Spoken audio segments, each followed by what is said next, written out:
Audio Jungle. সময়টা অনেক খারাপ যাচ্ছে বর্তমান সরকারের জন্য, মানে আমাদের ইন্টারিম গভর্নমেন্টের জন্য। অরাজনৈতিক অ্যাক্টিভিটিস, রাজনৈতিক দূরদর্শিতার অভাব, এমনকি বাংলাদেশের প্রথম সারির বড় রাজনৈতিক দলগুলোর মধ্যে সম্পর্কে স্থাপন করতে না পারা, এমনকি সরকারি পৃষ্ঠপোষকতায় বা ডক্টর মোহাম্মদ ইউনূসের এক ধরনের আকাঙ্ক্ষার প্রতিফলন হিসাবে রাজনৈতিক দল এনসিপির আত্মপ্রকাশ। তবে ভারত যে বিষয়টা নিয়ে ডক্টর মোহাম্মদ ইউনূসকে টেনশন দেওয়ার চেষ্টা করছে, এই টেনশন আমরাও চাইলে ভারতকে দিতে পারি। এখন ভারত টেনশন নিচ্ছে। ভারত একটা মানচিত্র প্রকাশ করছিল, আপনাদের খেয়াল থাকার কথা, যেখানে বাংলাদেশের কিছু অংশ তারা তাদের মানচিত্রে দেখাইছে। এর পরপর সাম্প্রতিক সময়ে বাংলাদেশ একটা মানচিত্র প্রকাশ করেছে, তবে সরকারিভাবে না, একটা সংগঠন, আর যে সংগঠনটির নাম হচ্ছে সালতানাতি বাংলা। ঢাকা বিশ্ববিদ্যালয়ের ক্যাম্পাসে সালতানাতি বাংলা নামের একটি সংগঠন গ্রেটার বাংলাদেশ নামের একটা মানচিত্র প্রকাশ করেছে, যেখানে ভারতের বিভিন্ন রাজ্যকে বাংলাদেশি ভূখণ্ড হিসাবে দেখানো হয়েছে। এটা সমানে সমান খেলা।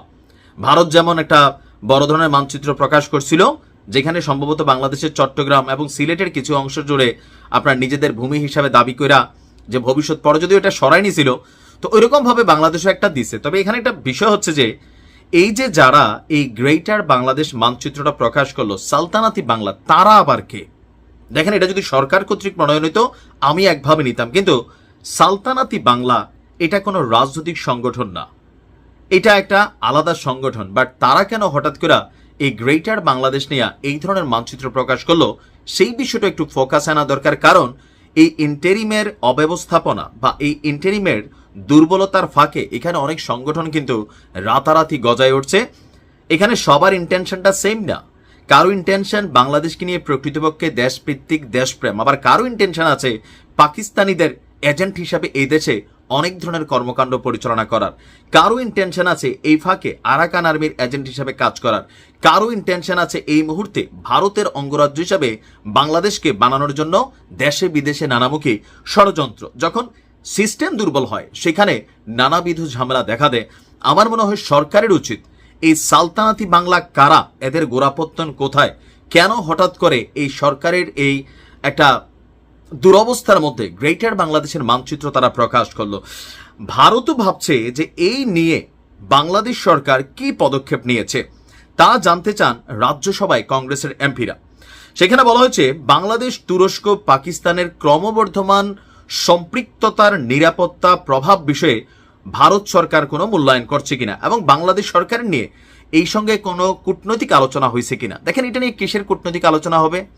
বাংলাদেশ যদি মনে করে তুরস্কের সাথে সম্পর্ক স্থাপন করবে, বাংলাদেশ যদি মনে করে উত্তর কোরিয়ার সাথে করবে, বাংলাদেশ যদি মনে করে রাশিয়ার সাথে করবে, বাংলাদেশ যদি মনে করে XYZ যে কোনো দেশের সাথে করবে, সেই ক্ষেত্রে ভারতের কাছে জবাবদিহিতার বিষয়টা কেন আসবে, বা ভারত সরকার কেন বাংলাদেশকে এই ধরনের চাপ প্রয়োগ করবে?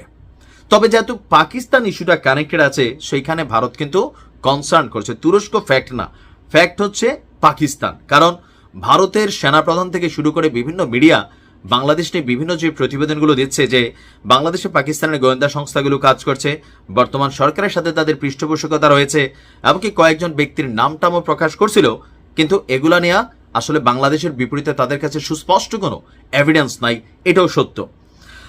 আপনার ভারতের পররাষ্ট্রমন্ত্রী বলছেন জাতীয় স্বার্থের ইস্যুতে বাংলাদেশের উপর গভীরভাবে নজর রাখছে দিল্লি, এবং তা সুরক্ষিত রাখতে প্রয়োজনীয় সব ব্যবস্থা নিচ্ছে।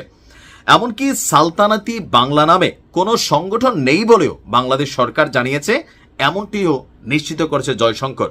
তবে যেহেতু গ্রেটার বাংলাদেশের একটা মানচিত্র আমারও নজরে পড়ছে, অনেকে দেখছেন এটা আসলে কারা, তাদের উদ্দেশ্য কি, যে ভারত বাংলাদেশের মধ্যে আবার কোনো যুদ্ধ লাগানো, নাকি প্রকৃতপক্ষে বাংলাদেশকে নিয়ে বড় কোনো চিন্তা, সেটাও সাংঘর্ষিক। আর আজকের দিনে এসা এই ধরনের চিন্তা আত্মঘাতী ছাড়া কিছু না। যে যেভাবে নেন, ভারতের সাথে বাংলাদেশ কখনো যুদ্ধে জড়ালে বাকিরা বৈশাখে সেরকম হাততালি দিবে, রং দেখবে, ক্ষতি যা হওয়ার বাংলাদেশের হবে। ভারতের সামনে বাংলাদেশ 3 দিনও টিকবে না। যে প্রযুক্তিতে ভারত আগে গেছে, তাদের যারা মিত্র শক্তি আছে। তবে আমাদের জায়গা থেকে বাংলাদেশ নিয়ে আমরা কথা বলবো, কিন্তু ভেতরে বৈশা কোনো ষড়যন্ত্রকারীরা যেন কোনো ষড়যন্ত্র করতে না পারে, সরকারকে অস্থিতিশীল করতে না পারে, নামে বেনামে গড়ে ওঠা সংগঠনগুলোর প্রতিও নজর রাখতে হবে। ভালো থাকুন। আসসালামু আলাইকুম।